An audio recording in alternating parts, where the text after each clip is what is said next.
slot na yan. Dito po ako Apa. magpa-park. Okay. Ano nga yung idea mo? Side mirror. Ipantay mo, ma'am, side mirror sa pangalawang line. Okay. Ano ka man naman pala? Ito. Tatansyahin mo. Dapat makita mo yung dulo, ma'am. Makita ko po yung... Yung dulo ng line na yun, puti. Tapos na nakatapat siya dito. Ano pong dulo? Yan, ganyan. Yung puting line na yun, ma'am. Ito po. Apa. Pag naka-level na yung side mirror mo, pwede na yan. Tapos mag-diagonal ka. Nakalabel ako. Pwede na siya. Tapos Full turn, kaliwa, yes.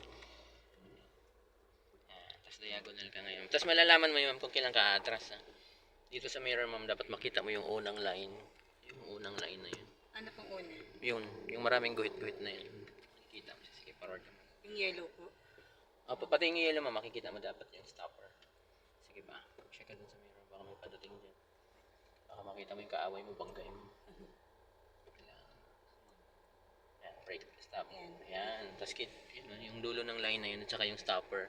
Kasi pag kotse, ma'am, dapat gulong. Yung huling gulong. Sige, reverse ka ngayon. Full po. Full turn sa right. Sige pa. Sagad mo. Reverse. It's all because... Ngayon, ma'am, pag atras mo doon ka titingin sa left mirror. Dapat lumabas yung line. Una. Tapos ang last na lalabas niya, ma'am, dapat yung stopper. Okay. Tapos titingin ka rin dito sa right, syempre, para makita mo kung pantay ba. May line na, di ba? Braking. Konti na lang. Brake. Ayan na. Dalawa, ma'am. Okay.